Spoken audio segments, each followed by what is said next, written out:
A vida é feita de ciclos e mais um se encerra agora. Calma, você não está no LinkedIn. Isso aqui também não é uma pegadinha sobre o término do podcast, não, tá? Eu sou a Natália Braga. Boas-vindas ao Descabida, esse podcast onde eu falo sobre carreira e sexualidade. Hoje, mais do que nunca, eu vou falar sobre carreira mesmo. Talvez esse seja o nascimento de uma série sobre a minha transição de carreira. É sobre isso que eu vim falar. Estou tomando novos rumos. Aí volta rapidinho o linguajar do LinkedIn, né? Não, gente, é o seguinte. A Natália, jornalista, apresentadora, repórter, mais precisamente, que vocês conheceram, ela está deixando de existir para dar lugar a uma nova mulher. A uma empresária de sucesso. Eu adoro quando a Vanessa Wolff fala desse jeito. No caso, ela falava uma apresentadora de sucesso, né? Já comecei aqui abrindo um desvio. Vanessa Wolff, para quem não sabe, criadora de conteúdo, uma mulher trans. Quando ela estava começando o programa dela, programa de TV mesmo, na Dia TV, ela começou a se apresentar dessa forma. Não, quando eu for uma apresentadora de sucesso, falando com um deboche, igual eu tô falando assim, né? Mas com fundo de verdade. E hoje a Vanessa faz cerca de um ano, né, que o programa dela tá no ar, que teve essa guinada na carreira dela, o negócio aconteceu. E a gente precisa ser intencional também. Sempre, na verdade, sempre que possível. Sobre as decisões que a gente tem na vida e na carreira. E é dessa forma que eu tenho agido. Chegar à decisão de gravar um episódio exclusivo aqui para vocês, só sobre a minha decisão de migrar para o corporativo, levou tempo. Eu me questionei muito internamente. A terapia foi um espaço de questionamento e eu tenho certeza que vocês aqui que estão me ouvindo e as pessoas recrutadoras que vão me abordar durante os processos seletivos de trainee farão a mesma bendita pergunta. Por que uma jornalista decide virar trainee? Eu nunca fui só jornalista, vocês sabem. Eu também sou empreendedora, sou criadora de conteúdo, uma liderança desde sempre, mais precisamente desde o meu ensino médio, que aconteceu há mais de 10 anos atrás. E explicando para vocês, ninguém é obrigado a saber, tá? Inclusive, acho chique não saber nesse caso. Os programas de trainee, gente, são feitos muitas vezes por grandes empresas, por multinacionais, e a proposta é contratar pessoas recém-formadas de todas as áreas, muitas vezes, às vezes quando é algo mais técnico, assim, da engenharia, da contabilidade, aí não. Existem alguns programas de trainee que são específicos para pessoas cientistas, pessoas das áreas de exatas, mas isso é um ramo pontual, né? A grosso modo, os programas de trainee são desenhados para pessoas recém-formadas de diferentes áreas do conhecimento, para que elas entrem nessas empresas circulando por diferentes setores. Elas aprendem um pouco sobre cada coisa, mas sempre na intenção de se tornarem os próximos líderes daquela empresa. Por isso que eu falei primeiro sobre mim, esse meu lado de liderança, para depois falar especificamente sobre o que esse tipo de vaga exige. E nesse momento eu me identifico. Nesse momento, tá? Porque a primeira vez que eu ouvi falar sobre programas de trainee foi por volta de 2017. Eu estava ali então do primeiro para o segundo ano de faculdade. E entrar no corporativo, vocês sabem, nunca foi um foco para mim. Eu queria TV, eu queria me apresentar, eu queria fazer as coisas que vocês me viram fazendo até agora. Seja em empresas de fato, como canais de TV, agências de notícia, sites, como nas minhas próprias redes sociais. E essas redes também têm sido alimentadas por uma década e contando, né? Porque a minha carreira de criadora de conteúdo, ela vem antes mesmo de eu entrar na faculdade e tudo aquilo que vocês podem acompanhar no canal Nath Braga no YouTube.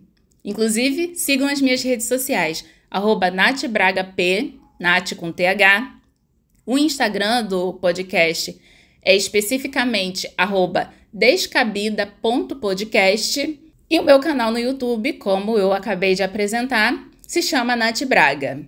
É uma das minhas redes sociais mais antigas, então vale a pena.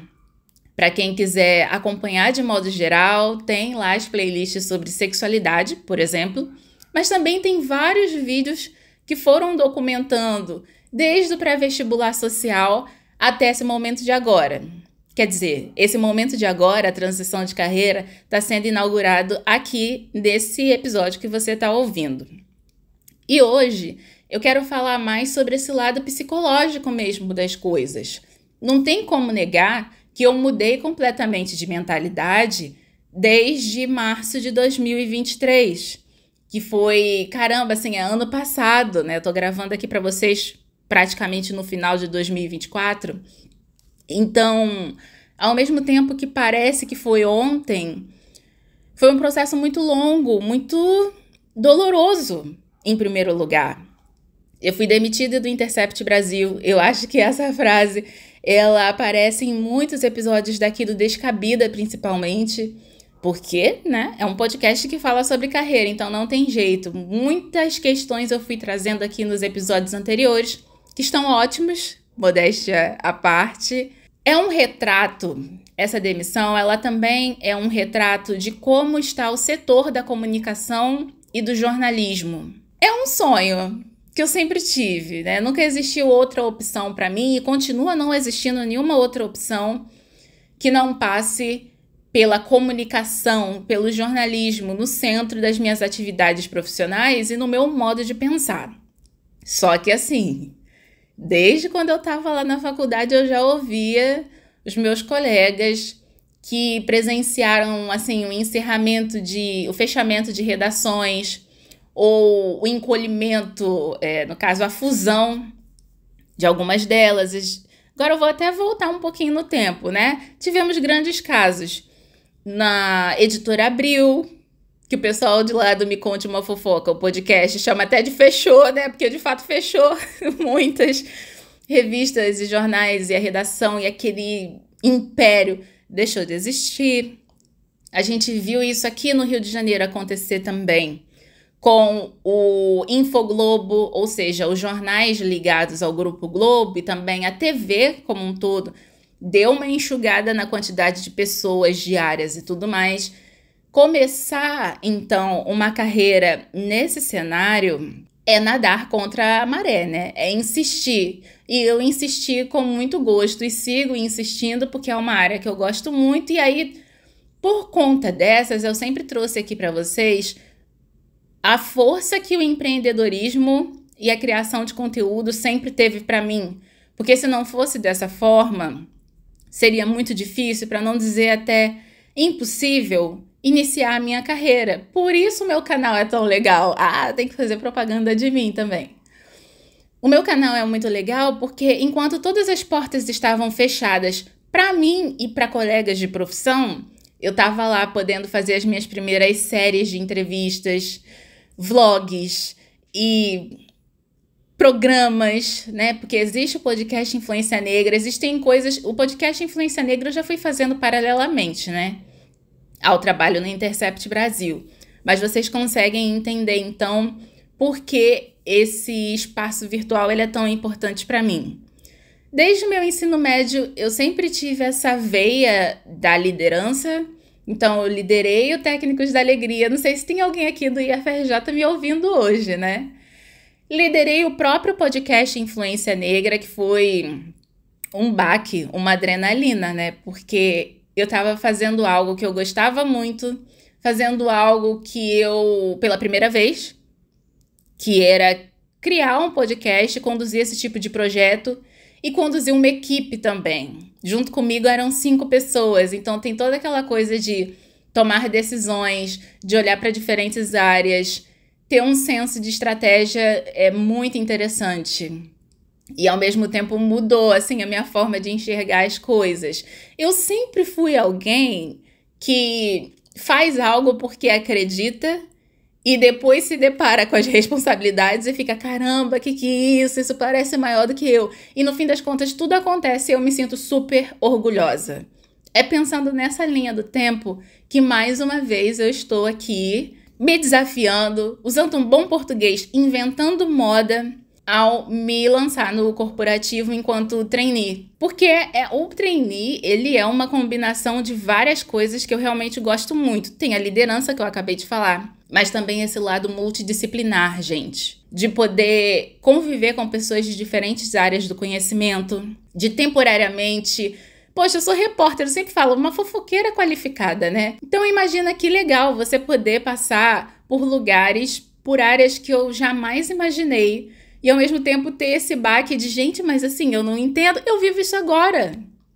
Outra coisa também, né? Nesse momento, eu já me sinto em transição, porque eu trabalho na Defensoria Pública do Rio de Janeiro como assessora de imprensa. Muitas pessoas se formam em jornalismo como eu e são assessoras de imprensa. Só que é um outro ponto de vista, sabe, da profissão. Literalmente trabalhando na Defensoria Pública, ou seja, um lugar que respira direito, ficou ambíguo agora, né?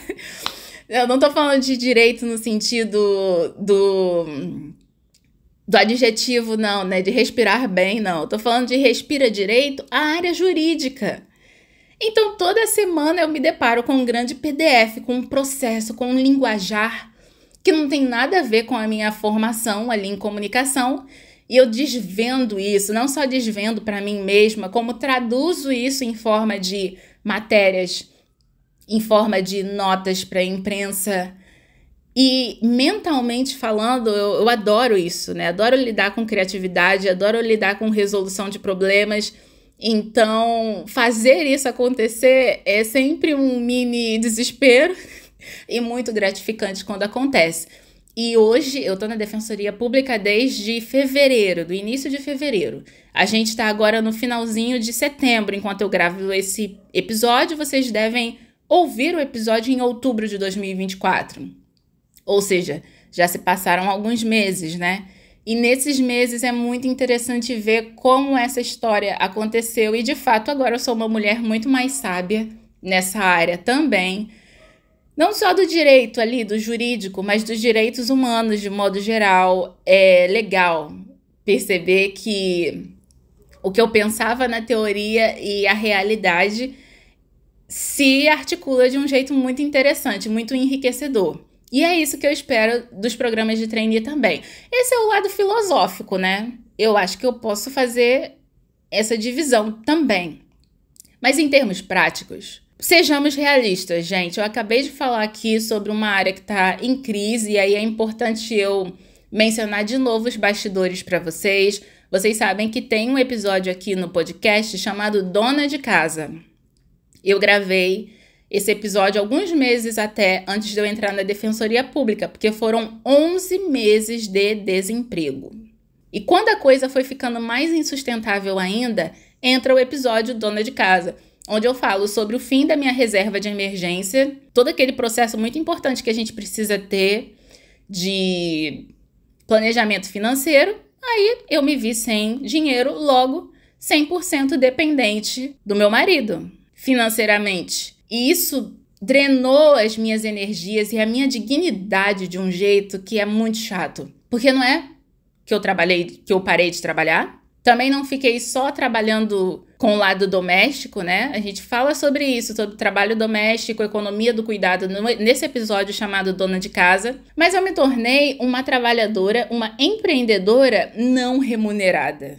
E esse era o ponto. Acho que já deu para mim de correr o risco e de passar pela volatilidade que é estar na comunicação hoje, no mercado da comunicação e do jornalismo hoje, de um jeito que é insalubre financeiramente. Eu não tô falando só de salários baixos, não. Eu tô falando dessa inconstância nos ganhos.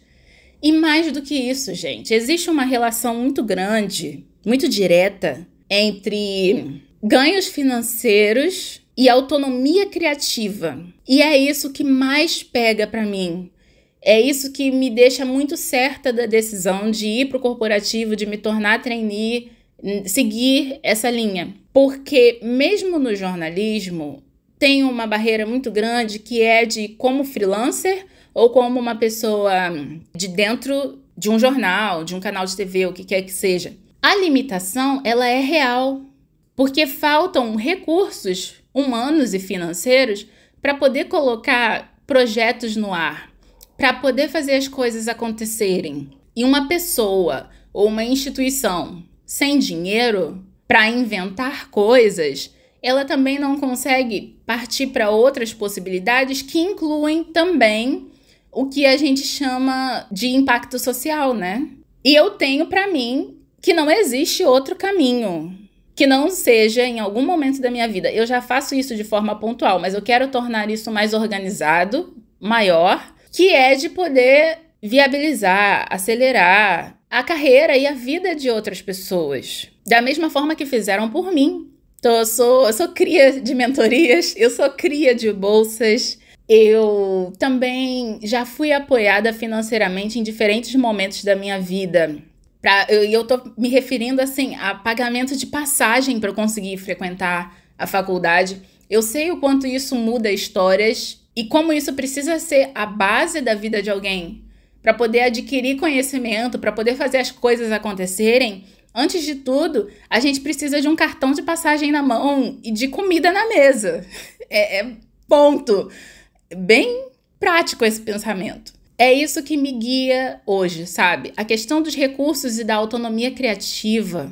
Claro, você ocupar uma posição de liderança em uma empresa traz muitas responsabilidades, muita pressão, mas também traz essa caneta na mão para você poder criar possibilidades ou apoiar possibilidades. Eu também gosto muito disso, de alguém vir para você, alguém, né? Eu já tive experiências de liderança.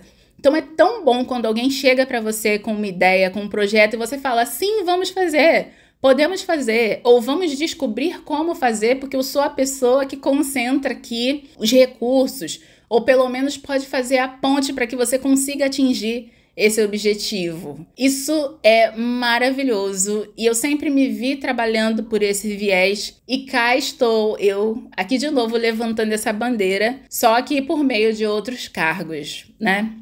Faltou dizer que eu sou formada há exatamente 2 anos, ali no papel, na faculdade mesmo, colação de grau.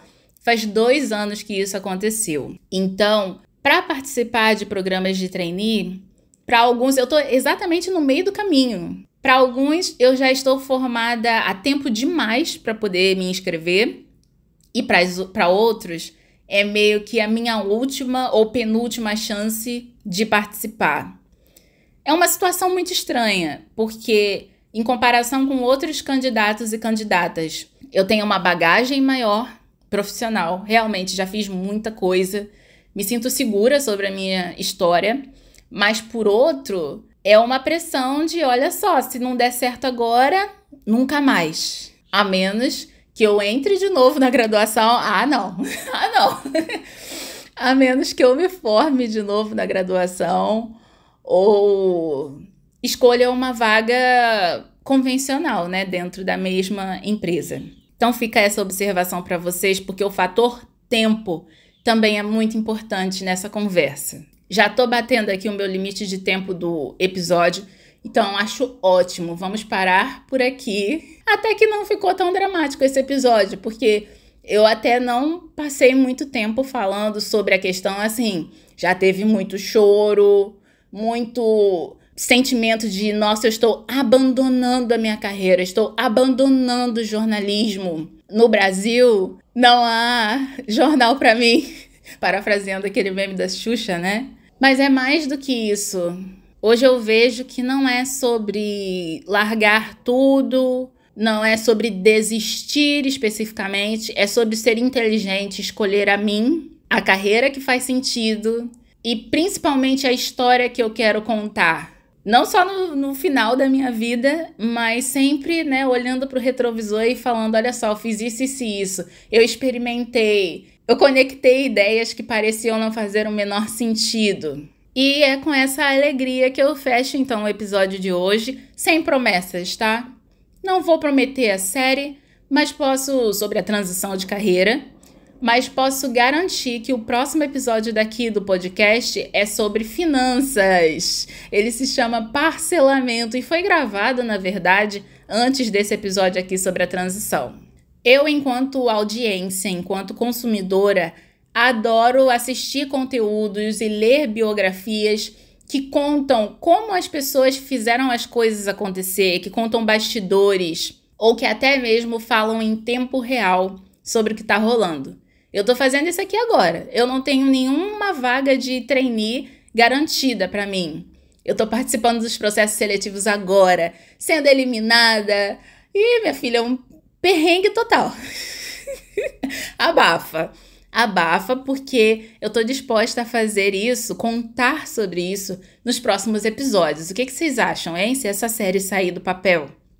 Eu acho que é uma boa, porque eu tenho muito para falar sobre essas mentorias, sobre refazer currículo, sobre as fases, são processos seletivos muito longos, sabe? Muitos meses nessa. Ai, é muito nervosismo, muito estresse envolvido, muitas expectativas. É uma transição de carreira rumo a um cargo específico, mas eu já entendi que ouvir sobre as transições de carreira das pessoas de modo geral, sempre rende algo para quem está do outro lado ouvindo. Eu tenho me alimentado desses conteúdos agora, então acho que vocês vão gostar. Eu espero vocês nos próximos episódios daqui do Descabida.